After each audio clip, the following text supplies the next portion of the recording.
By the end of this talk, you'll see how an unseen past has been shaping your present and what you can do next. When we look at the struggles we carry into adulthood, whether it's trouble trusting others, feeling unworthy of love, or falling into habits we can't seem to break, the question isn't what's wrong with me. The real question is what happened to me. Because none of us are born broken. We come into the world wired for connection, wired to seek safety in the arms of another. But when that safety isn't there, when love feels unpredictable, or our feelings are dismissed, or we're left alone with fears too big for a child to hold, that absence leaves a mark. Childhood trauma doesn't always mean a dramatic event. Sometimes it's the quiet, invisible wounds, emotional neglect, growing up in a home where your tears were ignored, where your joy was too much, or where you learned that who you truly were wasn't welcome. These experiences shape the nervous system in ways we don't choose. They teach us to hide parts of ourselves, to numb feelings, or to stay constantly alert just to get by. And here's the most important thing, those patterns were intelligent, they were survival. A child who learns to stay small, to avoid conflict, or who escapes into fantasy to endure loneliness is not weak, they are resourceful. The problem isn't that we adapted. The problem is that the very strategies that once kept us safe are still running the show long after the danger is gone. We shut down when someone gets too close, even though part of us longs to be held. We overwork or overeat or overgive, not because we're flawed, but because once upon a time those strategies gave us relief. So when we talk about healing, we're not trying to erase what happened. We're learning to see those adaptations with compassion, to recognize that every one of us did the best we could with what we had. And together we can begin to gently loosen the grip of the past so that love doesn't have to feel like a battlefield anymore. She always laughed it off when her friends pointed it out. "You have a type," they teased, and she rolled her eyes, pretending not to notice the sting. But deep down, she knew they were right. Every man she let into her life had the same pattern.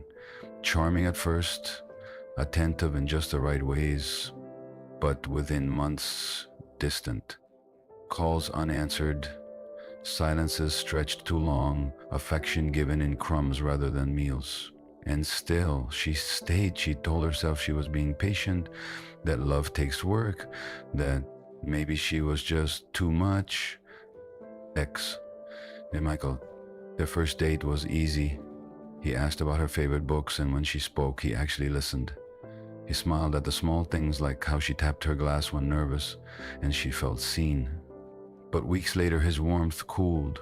She would wait hours for a reply to a simple text. When she asked if something was wrong, he would shrug and say, "I'm just busy." She'd sit at the edge of his couch, trying not to lean too close, afraid of pushing him away. Nights ended with polite hugs instead of lingering embraces. And every time she thought about leaving, something inside whispered, "Don't. This is love. This is how it feels." And it wasn't just Michael. Before him, it was Danielle, who worked late every night and never noticed how she lit candles before he came over. Before Danielle, it was Amir, who promised to call and always forgot. She could recall the hollow ache in her chest each time she realized she was more invested than they were, and yet she couldn't stop herself from choosing men who were never fully there. If she had looked closely, she might have seen where it began. A childhood of waiting by the window for a father who promised he'd come but rarely did. A mother who, while loving in her own way, often drifted into silence, too tired to notice the small offerings of her daughter's heart. The little girl she once was learned early, don't expect too much. Don't ask for more. And whatever love you get, even if it's thin and far between, cling to it, because it might vanish. From her story, 3 truths come forward. First, the patterns of adult love are not random. They echo the rhythms we learned in childhood. where closeness was inconsistent or conditional. Second, when affection was scarce, we learned to mistake emotional distance for normalcy, even comfort. And third, the part of us that clings to what hurts isn't broken. It's the same part that once tried desperately to keep connection alive, no matter how fragile. And yet, even as these patterns repeat, there is another possibility waiting. Because once we begin to see the old story, we can start to write a new one. The question becomes, how do we step out of the cycle that once defined love and into something that finally feels safe? It looked like he had it all together. Always the first one in the office, emails answered before sunrise, deadlines never missed. To his colleagues, he was reliable, sharp, unstoppable. But what they didn't see was what happened when the meetings ended and the silence crept in. The moment he got home, he'd pour a drink, not because he loved the taste, but because it softened the edges. The television would hum in the background, while his phone screen lit up with endless scrolling. Hours disappeared this way, one distraction stacked on top of another, until he finally collapsed into bed, empty, but numb. He told himself it wasn't a problem. After all, he was functioning, more than functioning. Promotions came, friends praised his discipline, and his family pointed to him as an example of success. But late at night, when the glow of the screen faded and the buzz of alcohol wore off, a quiet truth pressed in. Beneath the busyness, beneath the scrolling, beneath the glass in his hand, there was a loneliness he couldn't name, a sense that no matter how hard he worked or how much he achieved, something vital was missing. What looked like addiction from the outside, workaholism, endless digital distraction, one drink turning into three, was in truth an attempt at self-soothing. Not weakness, not a moral flaw, but a survival strategy. He wasn't asking himself, why am I addicted? The deeper question was, why do I hurt? And when he looked back, the answer was there in the shadows of his childhood. The home where affection was scarce, where achievement was the only currency of worth, where tenderness was something he longed for but rarely received. His work ethic had been born from that soil. His drive to keep busy was the armor he had learned to wear. The substances and scrolling were not the disease.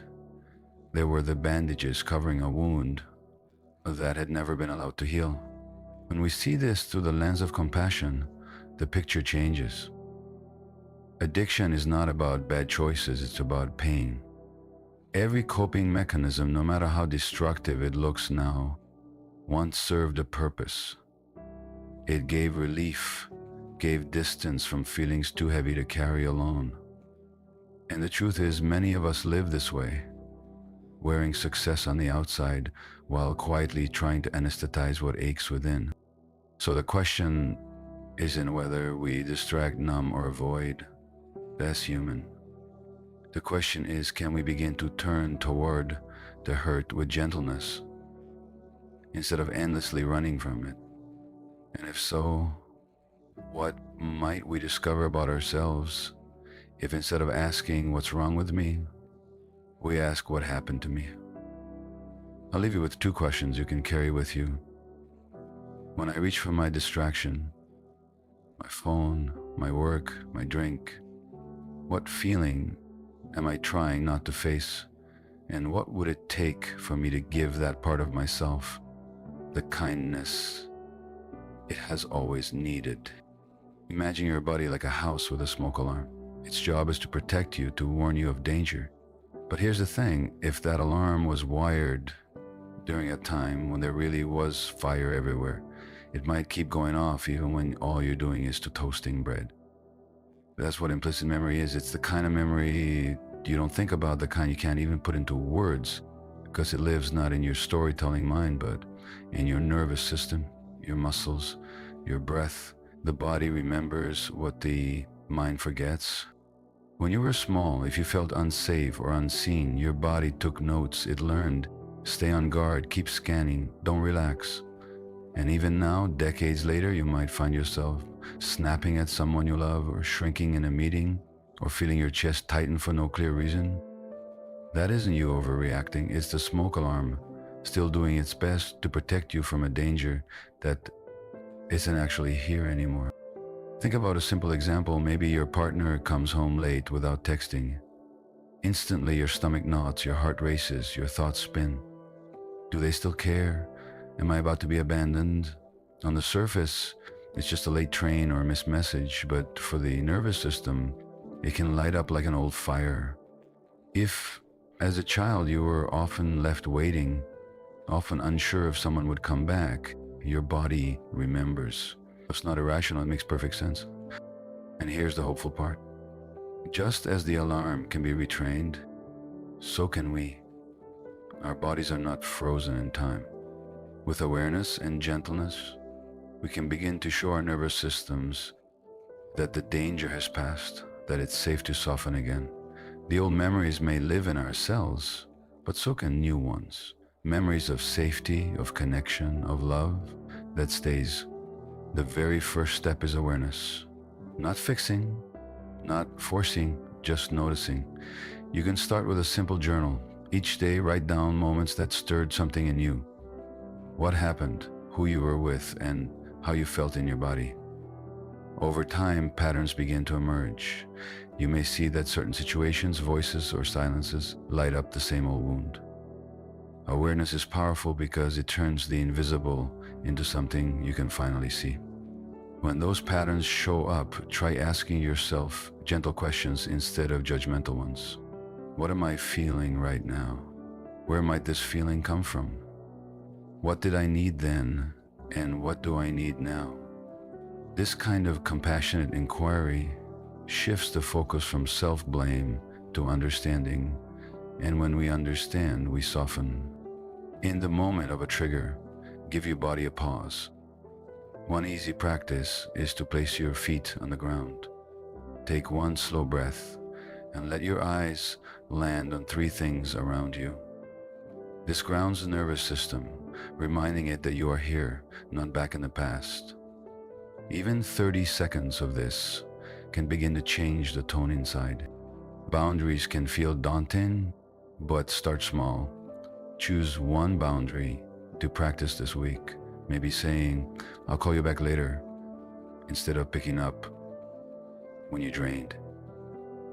Boundaries aren't walls, they're doors. They teach your nervous system that it's allowed to take space and still be safe. And don't do this alone. Identify one safe connection to lean into, a trusted friend, a support group, or a therapist. Healing happens in relationship because safety is remembered in the presence of another. Just one steady connection can begin to rewrite the old script.